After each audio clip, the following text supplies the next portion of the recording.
There are exceptions. Special exceptions may apply to you depending on the certain conditions. So you have the 150 air mile radius exemption. Now that allows you to keep a time record for the following criteria that are met, meaning for this exemption, you report to and return to the same reporting location within 14 consecutive hours, and you remain within a 150 air mile radius, so that's 172.6 statute miles of the working reporting locations. That means if you fall under any one of these requirements or criteria, then that means you fall under the 150 air mile radius exemption.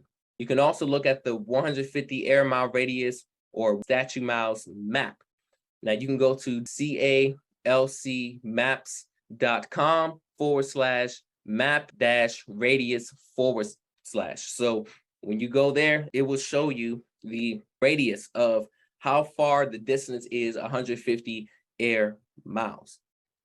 Now, once you meet the criteria, that means you may keep a time record instead of an recording of duty status of a ELD or paper grid log.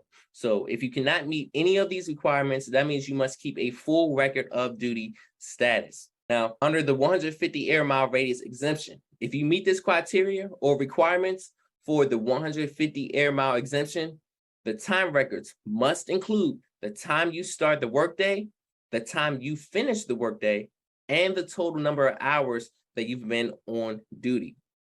Now, the 16-hour short exemption or the big day exemption, there are an exemption to that 14-hour rule. Now, the 16-hour short haul exemption, that allows you to extend your 14-hour period by 2 hours once per week under certain conditions.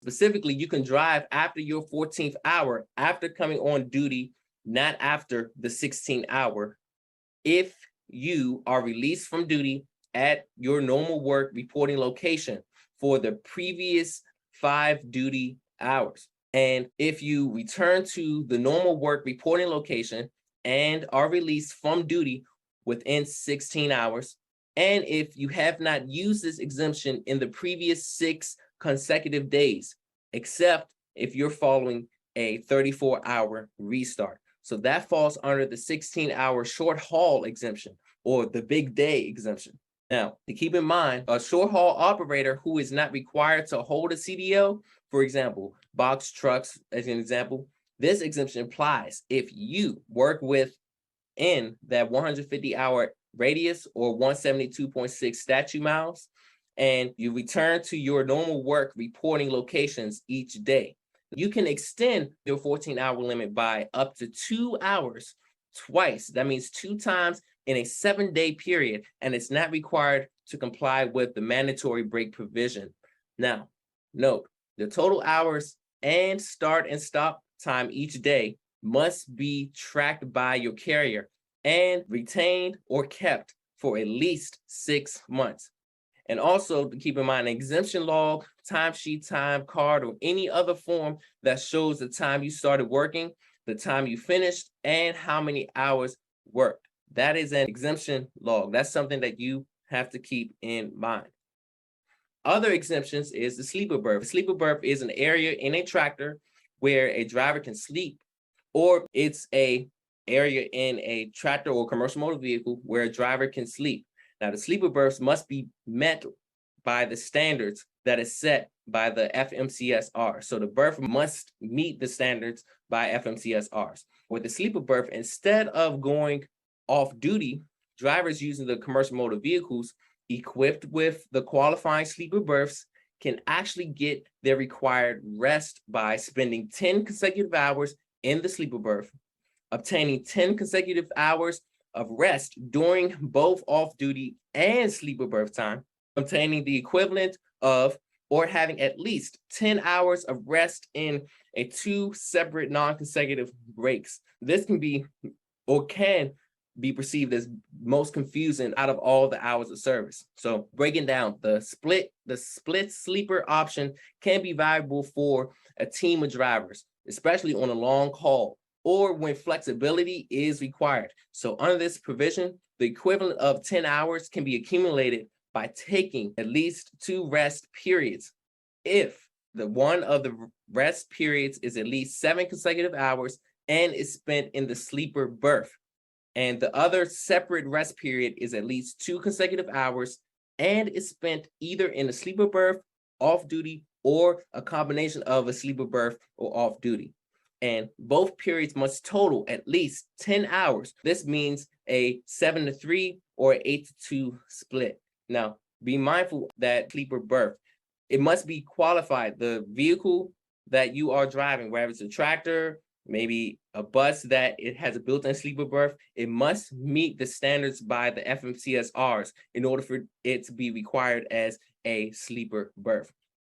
Now, as far as sleeper berths, driving time before and after each rest period when added together. So driving time before and after each rest period, and when added together, you may not exceed or go over 11-hour driving limit, and you may not violate the 14-hour duty limit.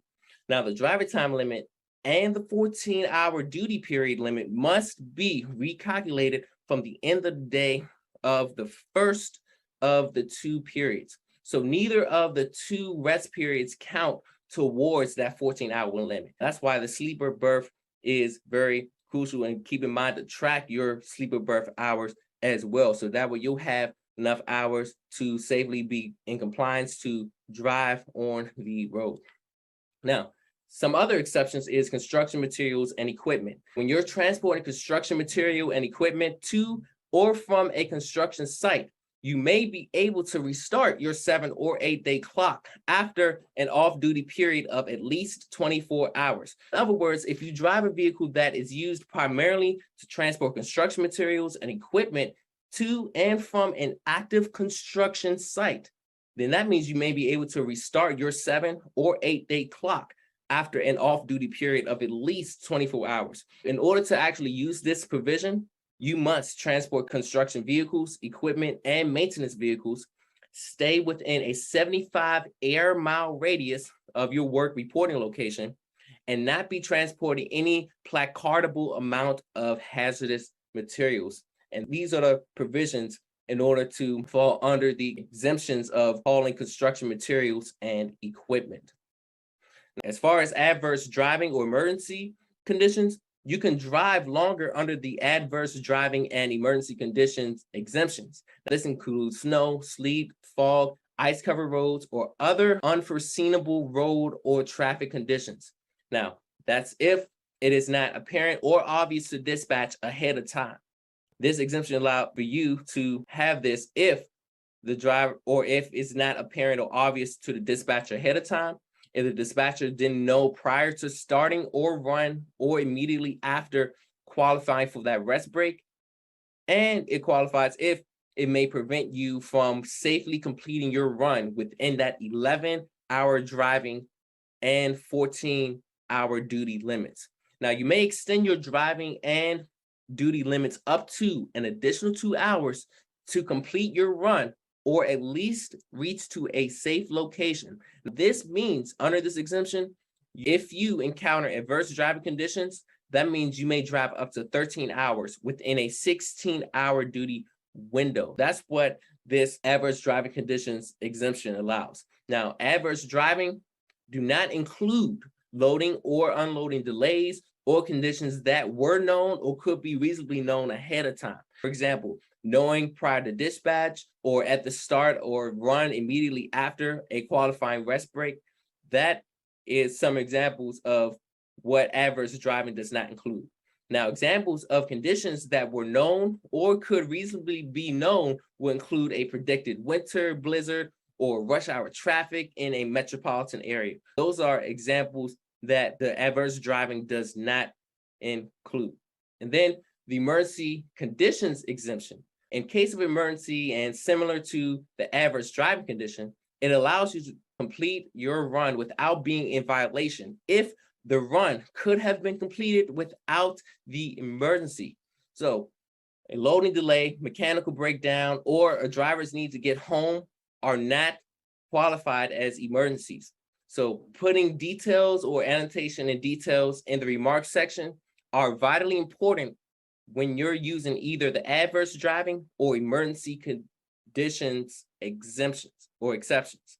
That is important. That's why it's there. So that way, in case you need to use the adverse driving and emergency conditions, you can be able to do that safely without going over your hours or being caught in violation.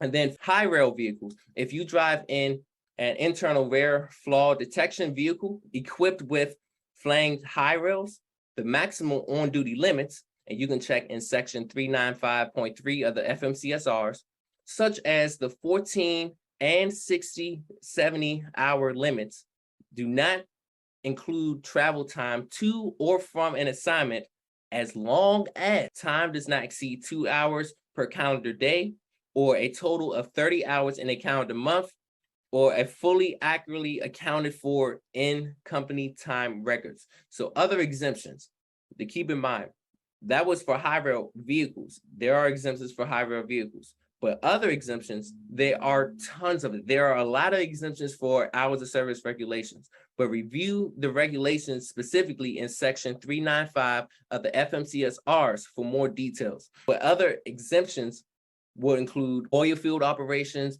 unified service vehicles or utility service vehicles, construction material and equipment, agricultural operations, driver salesperson, motion picture drivers, railroad signal employees, state of Alaska, and the state of Hawaii. So these are just some of the exemptions that are applied to where it's the hours of service, but definitely keep that in mind.